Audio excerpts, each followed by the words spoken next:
So hello my dear future doctors, कैसे हैं आप सब। आई थिंक बहुत अच्छे होंगे। पहले बच्चों, मेरे पास है ये नीट का सैंपल ओएमआर सीट और ये है सैंपल जो है पेपर बुकलेट। हर साल बहुत सारे ऐसे बच्चे होते हैं जो नीट का एग्जाम तो देते हैं लेकिन एनटीए उनका रिजल्ट पब्लिश नहीं करता है, क्योंकि उनकी ओएमआर जब वो फिल करते हैं तो वहां पे वो गलतियां करते हैं, जिसके चलते जब ओएमआर चेक होता है तो वो इनवैलिड हो जाता है। यानी बच्चों की एक साल की मेहनत बर्बाद हो जाती है। आप में से बहुत से बच्चे फर्स्ट टाइम नीट एग्जाम देंगे तो उनको जानना बेहद इंपॉर्टेंट है कि जब वो पेपर देने जाएं संडे को तो वहां पर कैसे ओएमआर को फिल करें, कैसे रोल नंबर्स फिल करें, और जब वो आंसर्स को कर रहे हो तो कैसे उनको गोला बनाना है, क्या डिटेल है, मैं आपको इस वीडियो में सब कुछ बताने वाला हूं। तो चलिए बिना समय को वेस्ट किए हुए हम बात करेंगे कि हमें ओएमआर कैसे फिल करना चाहिए अपनी नीट एग्जाम में। बच्चों, ये आपका जो है ओएमआर सीट है और ये आपका पेपर बुकलेट है।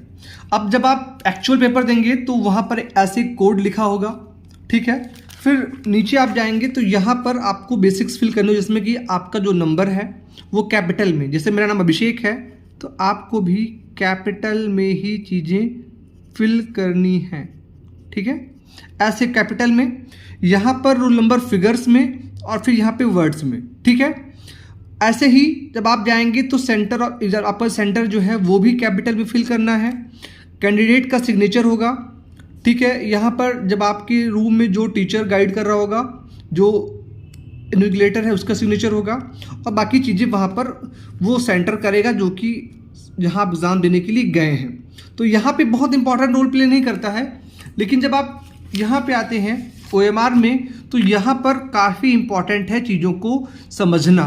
सबसे पहले आपका भी जो भी रोल नंबर है, मान लिया कोई बच्चा है जिसका रोल नंबर स्टार्ट होता है 9, 8, 7, 6, 5, 4, 3, 2, 1, 0। सबसे पहले आपको अपना रोल नंबर ऐसे फिल करना है, जो भी आपका रोल नंबर है। फिर इसी रोल नंबर के नीचे जो कॉलम होगा, जैसे 9 है तो सबसे नीचे जो 9 है, सेकेंड लास्ट, आपको गोला फिल करना है, ठीक है। ध्यान रखिएगा कि जो गोला है वो किसी दूसरे गोले से टच ना करे और पूरा फिल हो। फिर 8 को, ठीक है, बहुत आसान है, अगर आप समझ जाएंगे तो गलतियां नहीं करेंगे। 8 को, फिर ऐसे ही 7 को, ठीक है, 7 को आधा नहीं फिल करना है और गोले से बाहर नहीं जाना है, आपको एक एक करके फिल करना है। फिर यहाँ पर आता है पेपर बुकलेट, जैसे आपका A14 है, इसमें आपका जो भी होगा वो फर्क, जैसे A हो गया है, अब आपको 14 लिखना है, 1 और 4। तो सबसे पहले आपको 1 पे ग्राउंड करना है, गोला बनाना है, फिर 4 को,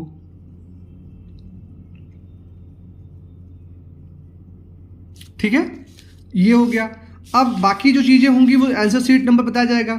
यहाँ पर आपको बताना है कि भाई जो चीज़ मैंने किया है, I declare that I have attempt this paper with, ठीक है, एटमॉस्ट ऑनेस्टी एंड, जो भी है आपको साइन कर देनी है, ठीक है। कैंडिडेट का नाम रनिंग हैंड में, मतलब यहाँ पर आपको कैपिटल और स्मॉल का नहीं, यहाँ पे आपको रनिंग हैंड, जैसे कि मैं लिखता हूँ ऐसे, जो भी लिखेंगे। यहाँ पे आपकी मम्मी का नाम, फिर पापा का नाम, सब कुछ रनिंग हैंड में। यहाँ पर आपको लेफ्ट हैंड का जो थंब इंप्रेशन देना है और बाकी का काम वहाँ पे जो भी गाइड कर रहा होगा वो करेगा।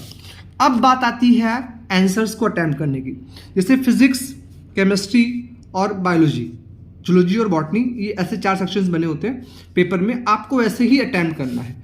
जैसे ही आपका फिजिक्स का सेक्शन पूरा हो जाए पेपर में, जैसे आपने फिजिक्स देखा, ठीक है, अब फिजिक्स के जितने से आपने पेपर सॉल्व किया, अब आपको मिलता है कि पहले में डी है, फिर बी है, फिर सी है, जो भी है आपने मार्क किया।